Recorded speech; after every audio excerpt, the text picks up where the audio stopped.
रिश्ता जना करते हैं, ऐसे किया। मुझे नहीं पता था कैसे होता है जना वगैरह, कहते बाप ऐसे ही करते हैं। 14 साल। आपको कुरान पाक पढ़ाते थे?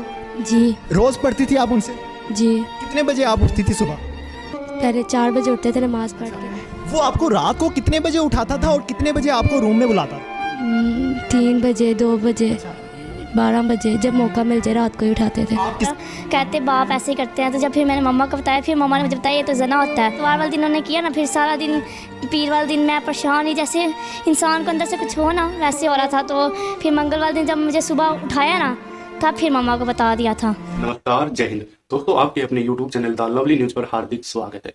दोस्तों, आज की जब आप ये वीडियो देखेंगे तो आपको हिंदू सनातनी होने पर गर्व महसूस होगा, क्योंकि हमारे धर्म में ये चीज़ें बिल्कुल नहीं होती जो आज आप इस वीडियो में देखेंगे। आज एक सगी पिता ने अपनी ही सगी 2 बेटियों के साथ संबंध बना लिए, वो भी 1 या 2 दिन नहीं, पूरी 1 महीने तक लगातार उनके साथ ये काम करता रहा। दोस्तों, इस्लाम में ये आजकल एक आम बात सी हो गई है। बहन अपनी भाई के साथ शादी कर लेती है, भाई अपनी बहन के साथ, या फिर एक सगी बेटी अपने पिता के साथ शादी कर लेती है। ये आजकल पाकिस्तान में और इस्लाम धर्म में एक आम बात सी हो गई है। लेकिन आज की वीडियो भी कुछ ऐसे ही एक टॉपिक पर है जिसमें एक पिता ने अपनी ही बेटियों के साथ गलत काम किया। तो दोस्तों, पहले वीडियो देखते हैं, फिर लास्ट में इस जाहिल आदमी के बारे में कुछ बातें करेंगे। और अब हमारी बेटियों के साथ ज्यादती करना शुरू हो गए हैं। मेरे साथ जो खतून बैठी हुई हैं और एक तरफ बेटी बैठी हुई है, इनकी दूसरी शादी हुई एक इमाम मस्जिद से। उसने इनके साथ शादी की, उनकी पहली भी बीवी थी, उनकी 4 बेटियां भी थी। इस बेटी के साथ वो दरिंदा शख्स ज्यादती करता रहा तकरीबन 5 साल। सुबह के टाइम इनको 4 बजे उठाता था, इनके साथ जो करना होता था वो करता था। फिर इनको कहता था कि आप गुस्ल करो, फिर मैं तुम्हें कुरान पाक पढ़ाऊंगा, नमाज पढ़ोगी। एक बड़ी दाढ़ी रख के आपने कुरान पाक की तालीम हासिल की और उस तालीम से आपने ये सीखा कि आपने हमारी बेटियों की इज्जतें नीलाम करनी है, अपनी बेटियों की इज्जतें लूटनी है आपने। बेटा, मुझे ये बताओ कि आपकी उम्र क्या है? 14 साल। आपको कुरान पाक पढ़ाते थे? जी रोज पढ़ती थी आप उनसे? जी। कितने बजे आप उठती थी सुबह? पहले 4 बजे उठते थे नमाज पढ़ के। तो फिर वो आपको रात को कितने बजे उठाता था और कितने बजे आपको रूम में बुलाता था? 3 बजे, 2 बजे, 12 बजे, जब मौका मिल जाए रात को ही उठाते थे। आप किसके साथ सोती थी वैसे? मामा के साथ। तो मामा को पता नहीं चलता था कि उठाने आया वो? नहीं। आपने मामा को कभी इशारतन नहीं कहा कि मामा वो मुझे उठाने के लिए आया, वो ज्यादती करे? मामा हिलती ही नहीं थी, उठती ही नहीं थी। मामा को इस तरह जिस तरह पता नहीं क्या ही हुआ। मतलब ऐसा भी मुमकिन है कि वो नशा करवाता हो मामा को? जी, पहले तो मुझे छेड़ते थे, लेकिन 8 माह पहले उन्होंने मेरे साथ जना किया था और 8 माह से लेकर अब तक 5 दफ़ा। रिश्ते में वो आपके क्या लगते थे? पापा। वो सुतेले बाप थे। क्या ये बात आपके इल्म में नहीं थी कि ये करना गलत है?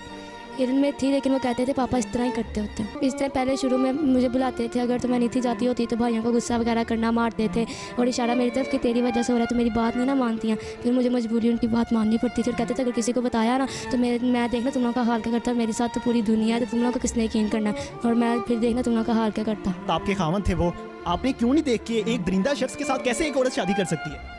वो दरिंदा नहीं था, वो देखने में बिल्कुल नेक, सबसे दुनिया में सबसे नेक आदमी था। और जब हमारा रिश्ता हुआ उसमें बहुत बड़े बड़े आलिम और लोग बैठे हैं। फिर हमारा रिश्ता हुआ, फिर हमारी शादी हुई और इसने ये कहा कि मैं बच्चों का तहफ़्फ़ुज़ की ज़िम्मेदारी लेता हूँ, मैं बच्चों की ज़िम्मेदारी लेता हूँ, इसमें जो है आपको कोई परेशानी नहीं आएगी। ये सब कुछ लिखा हुआ है और ये सब कुछ हुआ था। उसने कहा कि ये मेरी बेटियाँ, और मैंने भी उससे इसीलिए शादी की थी कि इसकी अपनी बेटियाँ हैं। जब इसकी अपनी बेटियाँ, ये किसी की बेटी की तरफ नहीं देखेगा कभी भी नज़र उठा के। और मैंने उसके ऊपर इतना इत्मीनान किया कि अल्लाह के बाद मुझे यही था कि यही एक इंसान है नेक। ये अपनी बेटी पे नज़र नहीं रखी थी आपने?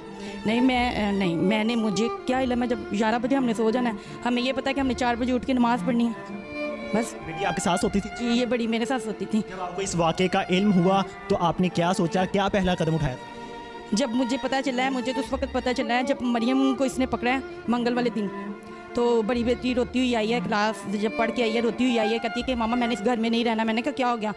बच्चों का कोई झगड़ा हो गया। मैं उस वक्त जब क्लास पढ़ के आए, 8 का टाइम था, मैंने कहा मैं नाश्ता बना लूँ फिर तुम्हारी बात सुनती हूँ। बच्चों को भूख लगी हुई थी, पढ़ के आए। तो ये कमरे में चली गई और उससे बात करने लगी कि ये क्या है, कि पहले तुमने मुझे निशाना बनाया, मैं इसको बर्दाश्त नहीं करती और तुमने कभी अपनी बेटियों के साथ भी ऐसा किया है? तो कहते चल चुप कर। तो ये बातें जो है मैं किचन में मुझे समझ आ रही थी।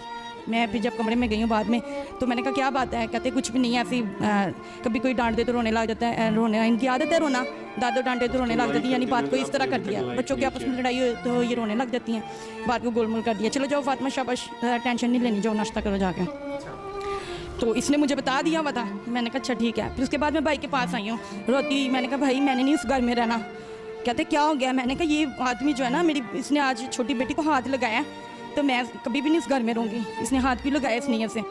तो भाई कहते अच्छा ठीक है, मैं वो मुझे मेरा घर है राना टून, वहाँ लेके गए हैं। तो मैंने कहा हाली करवा के तो मैं आज ही आऊँगी, किराए पे दिया हुआ रेंट पे। तो मैंने कहा हाली करवा के तो मैं आज ही आऊँगी। मैं जब वहाँ गई हूँ तो मैंने उनसे कहा कि मेरा घर हाली कर दो। कहते ईद के बाद करेंगे। वापस जब मैं आई हूँ मैंने कहा मैं इतनी बात में इतनी जज्बाती हो गई हूँ, मैंने तुमसे आगे कुछ पूछा ही नहीं, हुआ क्या बात क्या है। मैंने छोटी को बिठा के पूछा, मैंने कहा बात क्या है? इसने मुझे सब कुछ वाज़ेह तौर पे बता दिया, और इतना वाज़ेह बताया कि बस मैंने कहा ज़मीन आसमान होगी, पता नहीं क़यामत आ गई है, क्या हो गया। ये क़यामत से पहले ही क़यामत आ गई है कि घर में जो घर का मुहाफिज था उसी ने बच्चियों को लूट लिया। पढ़ी लिखी? जी मैंने एम.ए. इस्लामियत किया, कुरान पाक पूरा तर्जमे से पढ़ा है, बुखारी शरीफ सब कुछ मैंने पढ़ा अल्हम्दुलिल्लाह। कुरान ऐसे शख्स के लिए क्या हुक्म देता है? कुरान ऐसे शख्स के लिए कहता है कि उसको रजम कर दो, मार मार के जिंदा को मार दो। ऐसा किया? नहीं, मैं ऐसा नहीं कर सकी। क्यों? इसलिए कि मैं कानून को अपने हाथ में नहीं लेना चाहती थी। आपको उन्होंने कैसे वर्गलाया? आज से 3 हफ्ते पहले ना मैं सो रही थी, रात को इतवार की रात थी, मैं सो रही थी, मुझे उठाया, कितने बजे का टाइम था? तकरीबन 12-1 बजे का टाइम था। मैं सो रही थी, मुझे उठाया और गुस्से से, जैसे नहीं देखता इंसान, जैसे गुस्से से उठाए, गुस्से से देखा और उंगली से कहा चुप, तो मैं डर गई। मुझे उठाया, मेरे साथ जिस तरह जना करते हैं ऐसे किया, मुझे नहीं पता था कैसे होता है जना वगैरह, कहते बाप ऐसे ही करते हैं। तो जब फिर मैंने मम्मा को बताया, फिर मम्मा ने मुझे बताया ये तो जना होता है। तो आपने पहली दफ़ा ही मामा को बता दिया? नहीं, मैं इतवार वाले दिन उन्होंने किया ना, फिर सारा दिन पीर वाले दिन मैं परेशान ही, जैसे इंसान को अंदर से कुछ हो ना वैसे हो रहा था। तो फिर मंगल वाले दिन जब मुझे सुबह उठाया ना, तब फिर मम्मा को बता दिया था। अच्छा, डीएनए जो रिपोर्ट्स आई हैं वो डॉक्टर ने क्या कहा? मैंने अभी 1 माह बाद आनी है। अच्छा, डॉक्टर्स ने वैसे क्या कहा है, कुछ बताया? हाँ जी, क्या बताया? उन्होंने बताया कि दोनों बच्चियों का यूज़ किया हुआ है। जी, मैं आज ही डॉक्टर के पास गई थी, उनको रिपोर्ट्स जो मिली हैं वो चेक करवाई है मैंने, इनकी मेडिकल की रिपोर्ट। तो उन्होंने कहा दोनों बच्चियों को जो है यूज़ किया हुआ उसमें। अच्छा, उस दरिंदा शख्स का पूरा नाम और जिस मस्जिद में वो पढ़ाता था उसका भी ज़रा नाम बता दीजिए। मस्जिद तौहीद अकली मंडी, उसका पूरा नाम मोहम्मद यूनुस भट्ट। आपके साथ निकाह में थे? जी, मेरे निकाह में थे। अब वो आपकी दोनों बेटियों को यूज़ करके गया है, क्या चाहती हैं आप, क्या कानूनी कार्रवाई होनी चाहिए? इसके लिए तो सभी यही कह रहे हैं कि इसको 100 बार भी कत्ल करके चौंक में लटकाया जाए तो उसके लिए कम है कि ये बाप और मुहाफिज होने के नाते जिसने हिफाजत करनी थी उसी वही दरिंदा बन के जो लूटने लग गया, घर का मुहाफिज, घर का चिराग बन के घर को आग लगा के चला गया। बिल्कुल जी, माँ अपने दुख में है, बच्ची। दोस्तों आपने वीडियो देख लिया होगा, अब आपको पता चल ही गया होगा कि आखिर वीडियो में क्या है। यानी कि वो बाप या वो पिता जो अपनी ही बेटियों को नहीं बख्शता तो वो दूसरे की बहन या बेटी को कैसे ही बख्शेगा। यानी कि जो अपनी ही बेटी के साथ ऐसा काम कर सकता है तो वो गारंटी के साथ दूसरे बहन बेटियों के साथ ये काम जरूर करेगा। अब ये मानसिकता पूरे पाकिस्तान में फैली हुई है। पाकिस्तान में एक से बढ़कर एक हाउसी दरिंदे आजकल घूम रहे हैं जिनसे वहाँ की लड़कियां बहन बेटियां आजकल सिर्फ फील महसूस नहीं कर रही।